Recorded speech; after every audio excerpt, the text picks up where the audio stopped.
Yes mga guys, for today's video, eto na naman tayo e-secure. Tingnan natin kung magli-link ba yung ating e-pass at e-secure. Pass muna tayo sa Harbor Unahin muna natin tong e-pass at e-secure. Marami pang may problema dito So, ang status nito, meron na akong e-secure account. Kukwento ko lang konting kwento. May e-secure account na itong ginagawa ko na ito. So, wala pang e-pass. Ngayon, gusto kong maging filer account. So, gagawa ako ng e-pass ko. Ang problema, yung email na ginamit ko dito sa e-secure is nagka-conflict na kasi ginamit ko na yon sa ibang mga filer account ko na iba ang detalye. So try natin ganun po ang mangyayari. So login tayo. Ito yung bagong create ko na e-secure. Marami na akong ginastos dito na 400 pesos So ang email nito is yan. Ang name niya is yan.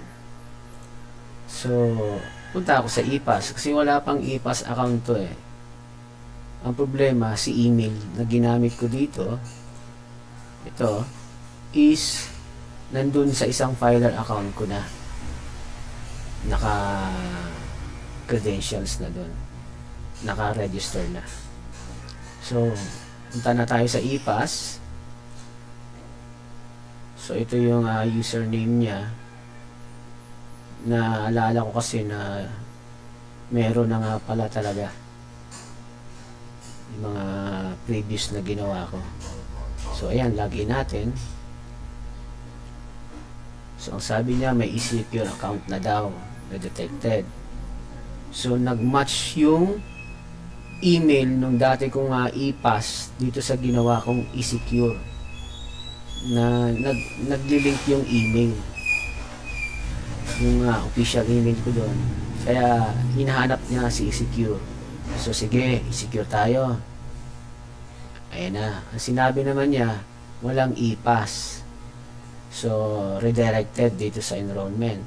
So enroll natin, wala daw e-pass. So enroll as filer. So ito na siya, yung ginamit kong name. So, ito yung username na ginamit ko at ito yung email.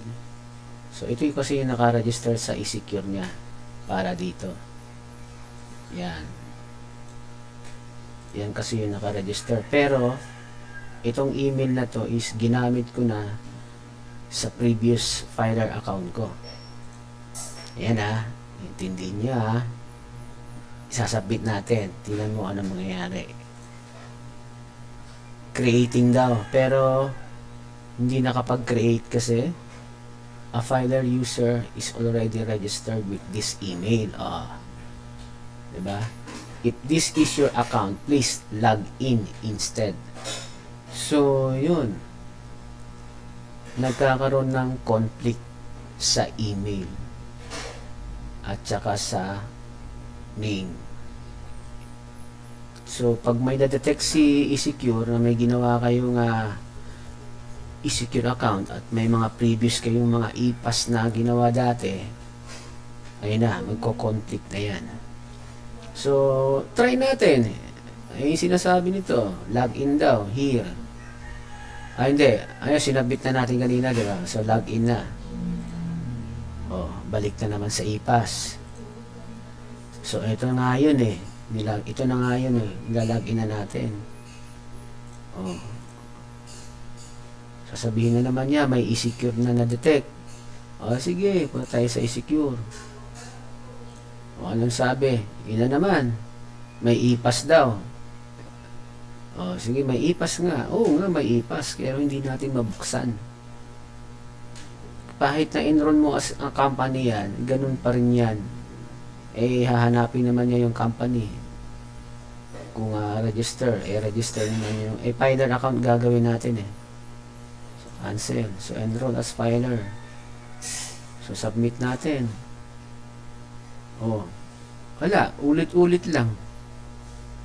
Kasi nga, nagko-conflict na sa email na ginamit natin sa EasyCure. Kaya ingat-ingat po tayo pag gumagawa ng EasyCure account. Baka masayang ang 400 pesos nyo mga guys. Ayan tip ko lang. Huwag basta-basta gumawa ng EasyCure. Meron nga dyang mga company account, e-pass, nakakapag-file kahit walang EasyCure. Basta merong authorized filer. Pero, hindi pa rin makakaproceed ng Harbor. Kasi hahanapin si Harbor. So, kailangan pa rin talagang makompleto si e-pass, si EasyCure, at saka si Harbor. Okay mga guys, sana ay meron kayong nakuhang tip dito sa aking video. Sana ay medyo maintindihan nyo.